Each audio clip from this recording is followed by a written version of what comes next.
Ini dia caranya untuk memunculkan persentase agar grafik progres kamu muncul bar chartnya.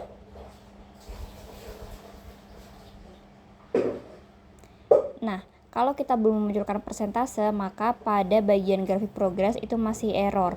Dan bagaimana sih caranya supaya kita bisa memunculkan persentase tersebut agar bar chart yang kita buat itu akan muncul?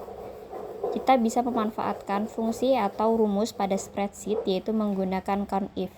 Untuk rumusnya yaitu kita bisa ketik sama dengan kemudian COUNTIF, buka kurung, kemudian kita blok dari sel yang akan kita pilih, kemudian titik koma, kemudian tanda petik, true tanda petik tutup kurung, kemudian dibagi dari jumlah sel yaitu 6, dan langsung enter. Kalau sudah ada hasilnya, kita langsung bisa tarik aja ke kanan, dan rumus ini langsung akan mengcopy semuanya ataupun copy paste semuanya, akan sesuai.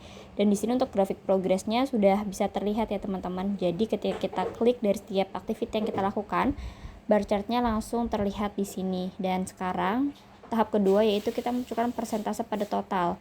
Untuk rumusnya masih sama seperti yang pada aktivitas terpenuhi, hanya saja kita yang dibagi itu sebanyak 31 karena menyesuaikan dari jumlah selnya yang ada, seperti itu. Dan nanti kalau misalnya ternyata case-nya tidak langsung menjadi persentase, kita bisa blok dan kita bisa klik persentase yang ada seperti itu, seperti contoh. Nah, kalau udah di sini ketika kita coba trial ya teman-teman, kita coba checklist di setiap selnya itu langsung akan berubah untuk setiap angkanya dan juga bar chartnya. Dan yang terakhir yaitu untuk grand total, di sini kita menggunakan rumus sum sama dengan sum, kemudian yang di blok itu bagian total dan dibagi 6 sel karena di sini jumlah aktivitasnya sebanyak 6. Jadi ini menggambarkan grand total dari keseluruhan aktivitas yang dilakukan selama 1 bulan. Dan kalau case-nya nanti teman-teman memiliki aktivitas yang lebih dari 6, misalnya ada 10 aktivitas, maka di bagian aktivitas terpenuhi yang COUNTIF itu dibaginya dengan 10, begitupun seterusnya.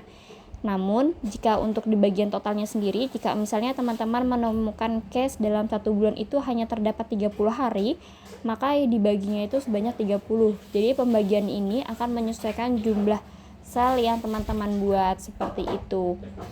Dengan adanya daily habit tracker ini sendiri, ini akan memudahkan teman-teman untuk men-track aktivitas apa aja sih yang udah teman-teman lakukan setiap harinya, dan bisa menjadi bahan evaluasi teman-teman ke depannya untuk terus bisa menjadi pribadi yang lebih baik lagi. Semoga bermanfaat.